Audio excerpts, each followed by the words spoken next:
विज्ञान, ये शब्द हम सब ने सुना है, हमारी जिंदगी का हिस्सा भी है। पर क्या हमने कभी सोचा है कि असल में है क्या?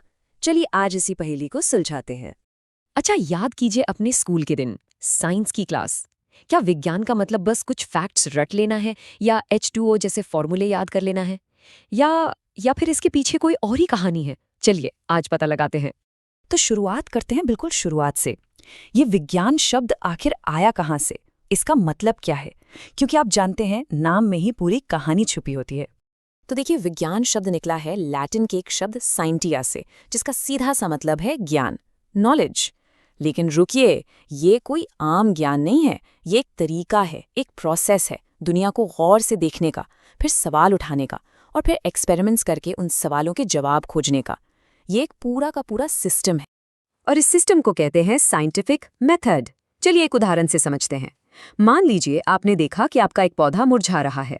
ये हुआ आपका ऑब्जर्वेशन। फिर आपके दिमाग में सवाल आया, अरे ये क्यों मुरझा रहा है? ये हो गया सवाल। आपने अंदाजा लगाया, शायद इसे पानी कम मिल रहा है। ये हुई आपकी परिकल्पना यानी हाइपोथेसिस। फिर आपने उसे रोज पानी देना शुरू कर दिया। ये हुआ आपका एक्सपेरिमेंट। और कमाल देखिए, कुछ ही दिनों में पौधा फिर से खिल उठा। ये है आपका नतीजा, आपका निष्कर्ष। देखा, ये तरीका हमारी रोजमर्रा की जिंदगी का ही हिस्सा है। तो इसका मतलब क्या हुआ? मतलब ये कि विज्ञान सिर्फ वो फाइनल जवाब नहीं है जो हमें किताबों में मिलता है। नहीं, विज्ञान तो वो पूरा का पूरा सफर है, वो रास्ता है जो हमें सवाल से जवाब तक ले जाता है। ये सिर्फ मंजिल नहीं है, ये वो पूरा रोमांचक सफर भी है। और हाँ, जब ये सफर पूरा होता है तो जो हमें मिलता है वो ज्ञान, वो फैक्ट्स, वो सिद्धांत, वो है विज्ञान का प्रोडक्ट।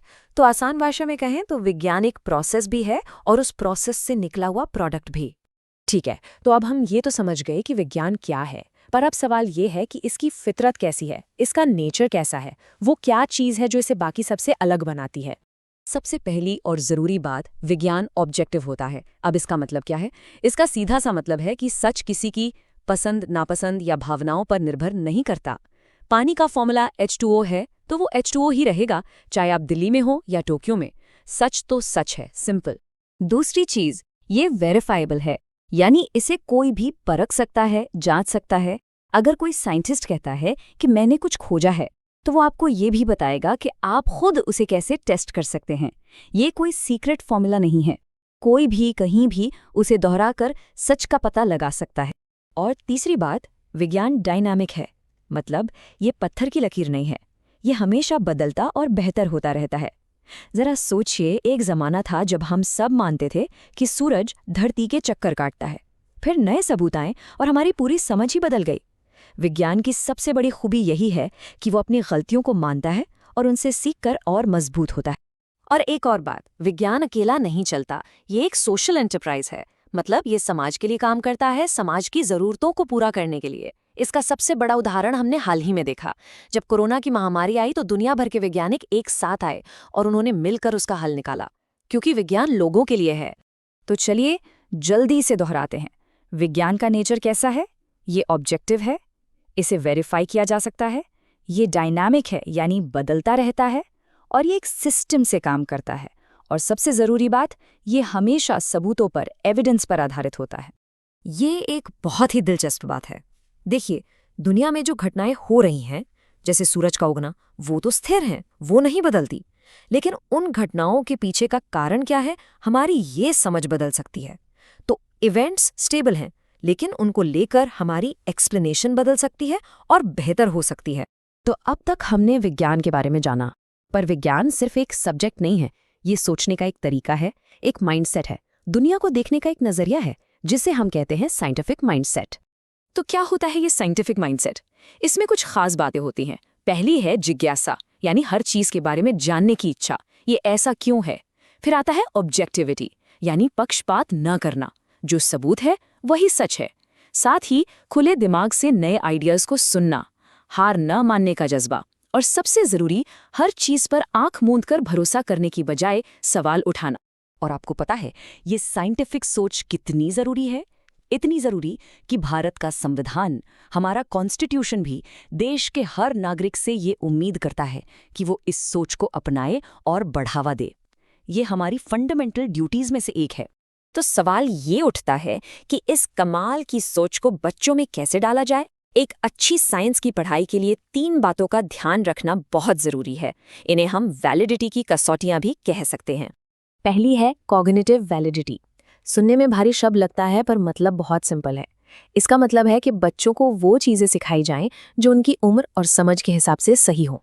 आप एक 5 साल के बच्चे को सीधे एटम की बनावट नहीं समझा सकते हैं ना। पहले आप उसे सेब दिखाएंगे, फिर धीरे धीरे मुश्किल कॉन्सेप्ट्स तक ले जाएंगे। दूसरी है हिस्टोरिकल वैलिडिटी। इसका मतलब है कि बच्चों को ये भी बताया जाए कि कोई वैज्ञानिक खोज कैसे हुई, उसकी कहानी क्या थी। उन्हें पता होना चाहिए कि न्यूटन के सिर पर बस सेब नहीं गिरा था, उस एक पल के पीछे सालों की मेहनत और हजारों सवाल थे। जब हम कहानी जानते हैं तो साइंस बोरिंग नहीं, इंटरेस्टिंग लगने लगता है। और तीसरी और आखिरी है एथिकल वैलिडिटी। विज्ञान सिर्फ दिमाग तेज नहीं करता, ये हमें अच्छे मूल्य भी सिखाता है, जैसे ईमानदारी, एक दूसरे का सहयोग करना और सबसे जरूरी हमारी पृथ्वी और इस पर रहने वाले हर जीव की इज्जत करना। ये वैल्यूज किसी भी साइंटिफिक फॉर्मूला से ज्यादा जरूरी है। तो चलिए अब आते हैं सबसे जरूरी सवाल पर।